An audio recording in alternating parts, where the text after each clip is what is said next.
Kırım bizim vatanımız, Kırım bizim yurtumuz, Kırım bizim toprağımız, tek bizim, tek bizim, tek bizim. Bu bizim dağlarımız, bu bizim bağlarımız, Kırım bizim baylığımız, tek bizim, tek bizim. Он вошел в историю как единственный в своем роде крымско-татарский бард. Автор более 100 песен и настоящий патриот своей родины Асан Файтонче писал о том, что тревожит его народ. Он не имел музыкального образования, сам научился играть на гитаре, а затем и сочинять песни.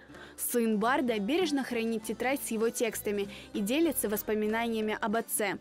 Узбекистан, город Бекабад. Вот это начало, мне там лет 9-10, и Баба нас хатырлаем, он же возвращение, Ветан, Крым, Ветан, Миллет. Это то, что с чем мы воспитывались, и его песня, первые слова, Крым, Ветанымыз, узаклаштык, текаран, бысенден. И после этого я уже стал больше знакомиться, видеть его, слышать его все чаще. Тематика песен крымско-татарского барда была разнообразной. Он пел о любви к родине, о семье, о бедах и проблемах крымско-татарского народа.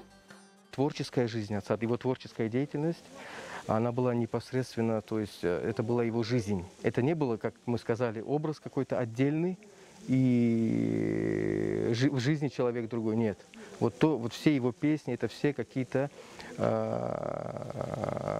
этапы его жизненные, его всегда борьба за справедливость, стремление возвращения на родину, получение каких-то благ для своего народа. Это был вот такой человек. Это человек, который всегда спешил на помощь. Особое место в творчестве крымско-татарского барда занимали песни о преступной депортации крымско-татарского народа. Его проникновенное исполнение трогало до глубины души. Дрогнула земля, упало небо, море от обиды почернело, плакала природа, дождь пошел. Но солдатам бравым нипочем бросились в атаку, яростно и смело выводили из домов предателей и врагов. Ими были мамы, старики и дети, что встречали их как близких, как родных. Мама! Мне страшно, очень страшно, слышишь, мама? Почему солдат пинает брата? Дедушку больного подымают, бабушку молящую стреляют. Депортация — это очень страшно. Это когда слово, это когда говоришь, это кровь в жилах застывать должна. Прочувствовать через себя все это. И это никогда не нужно забывать. И поэтому я пишу про депортацию. Он никогда не отрицал, что Крым многонациональный. Но историческое право он всегда отдавал крымским татарам. Это он умер, он до последнего писал. Тематика соответствовала тем этапам жизненным, которым проходил. Асан Файтонче сочинял до последних дней. Он беспокоился о родных и друзьях в связи с пандемией коронавируса. Но уберечь себя ему не удалось. Его легкие были полностью поражены. И на 65-м году Асан Файтонче ушел из жизни. Бабам такой человек был, он больше думал о других. Он всем говорил: следите за собой, одевайте маски. Отвезли его в больницу, значит, долгое время не ставили диагноз, был диагноз пневмония.